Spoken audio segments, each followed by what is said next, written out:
Are you sure this is okay? You're in country, dude. Live a little. Now, she's pretty sensitive, so go easy on the throttle, okay? All right.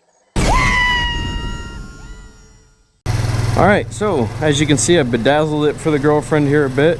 I put the clutch back together. The clutch plate is sticking a little bit and the RPMs are jumping slightly. But it should be alright. Like I said, I'm going to take it for a cruise here in a sec. Should idle down.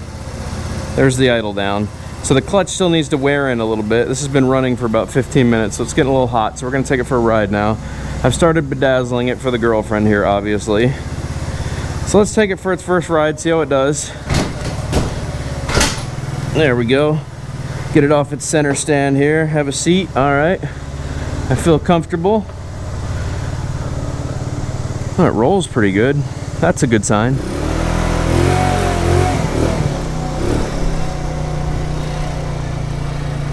It's got plenty of juice.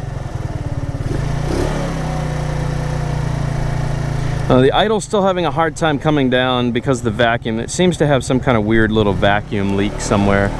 I'm not sure where that's at, but it's not overriding the brake, so I really don't care. So let's take this thing for a cruise. See how it does here.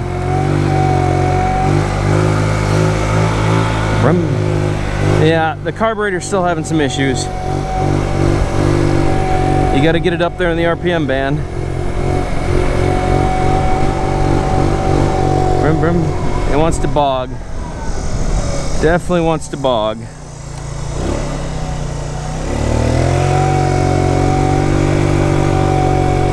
See what I mean? It's in bog central right now. If you give it too much, it'll cut out. It's like it's holding itself back, you know?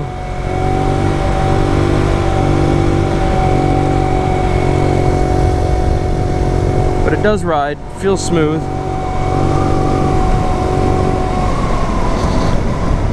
So I legitimately just think that that carb is trashed.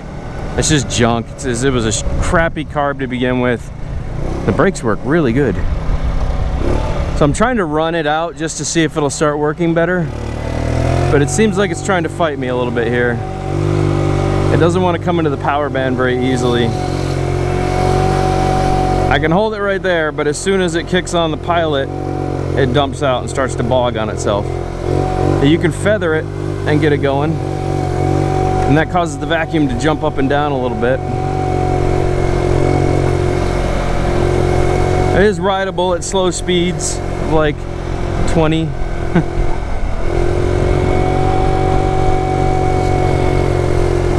Oh, these mirrors really need to be adjusted for me.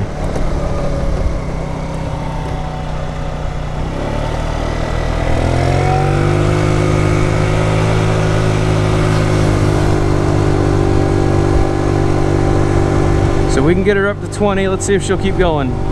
There's 20. Slowly building speed. Slowly. There's 25. Might just get her to the top end if we keep riding it. It's going to take a little bit of work here, but I think we can free up the carb. I think we can break in the carb. The old carb is having a lot of issues. Even though I cleaned it, it's still having a lot of issues. But it's finding its power band a lot better now, which is good.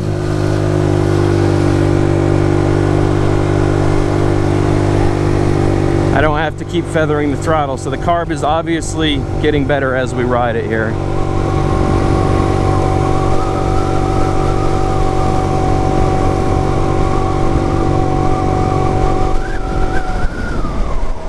Let's take it around the block here.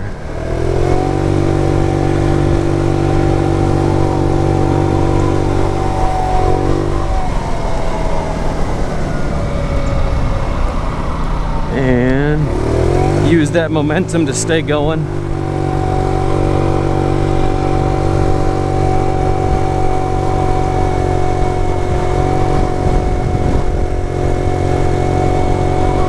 Yes, sir. Let's make these mirrors a bit more appropriate. Now, I can see the sending unit has a problem for the fuel tank because it's bouncing up and down. There's definitely the fuel tank sending unit is questionable at best. If there's nobody coming, we're just going to use the momentum and keep going. Yep. All right.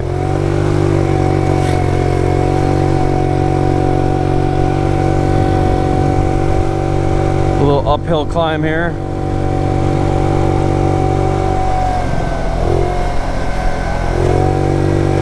So the engine runs really good. I can tell the engine's in pretty good shape.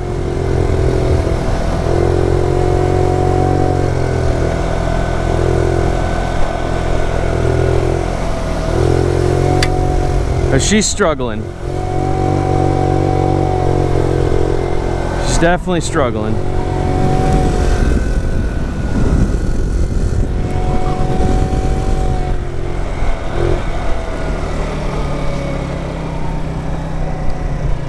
She's definitely got a little struggle to her.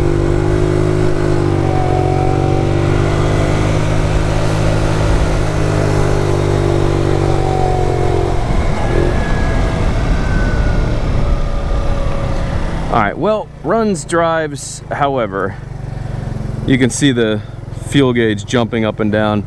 I'm pretty sure my headlights are still on, so I know it's not electrical. There's definitely something wrong with the sending unit on this. As it jiggles around, you can see it like starts working again and then doesn't, so I'll have to check that connection. But you see how it stays up in the RPM band? That's because there's a vacuum drive leak in the carburetor, or the carburetor vacuum just isn't working very well.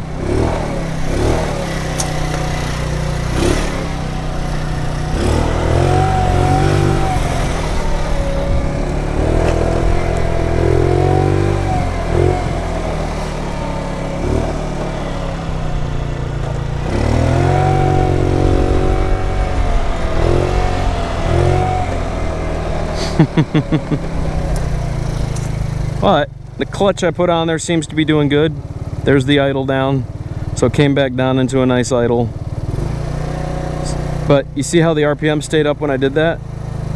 And now they're slowly coming off. That's definitely a vacuum problem. Whether that's the carburetor, whether that's a vacuum leak, one or the other, it definitely has a vacuum problem somewhere. I don't think it's any of the other components. I think the carb is the real issue. I think it sat too long with crappy gas in it, and it kind of destroyed some of the components inside. So, but we know it runs, we know it drives. I have a new carburetor on the way. We'll go ahead and slap that on there, and I have a funny feeling that it'll solve all the problems this scooter has. But as of right now, it's idling, it's driving, the clutch is working good. It's taking throttle. It's got an RPM band. It just can't get much into it because it's not getting enough fuel or air, one or the other, so it bogs down on itself. But I know it's got good compression. I'm 250 pounds and it's moving me along. No issues. Got a good amount of takeoff. You know, we're up to 20 miles an hour. Now, like I said, if this was running good, no issues. You know what I mean? Nada for issues.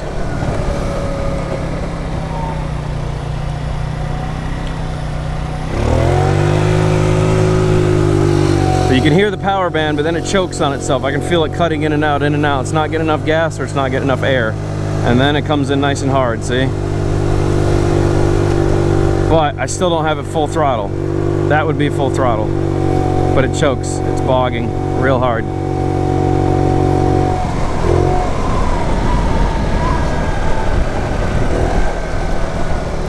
So this is actually a good video. How to detect vacuum drive problems. We know it's vacuum related because everything else has been cleaned. So if it's still bogging, gas air mixture is way off. You know? But it runs and it drives. So let's solve all those problems with a new carb. I'm gonna let you guys have a look at this thing, because I did bedazzle it. See? I made her some purple. We got stickers to go on there, and then I'm going to take some of these scuffs out of here. We're going to do a little bit to the scuffs, and then we'll give it a good cleaning. It runs like a top. Clean up those tires a little bit. I think we'll be good to go. You. So awesome! It's like a dream! It's like a dream!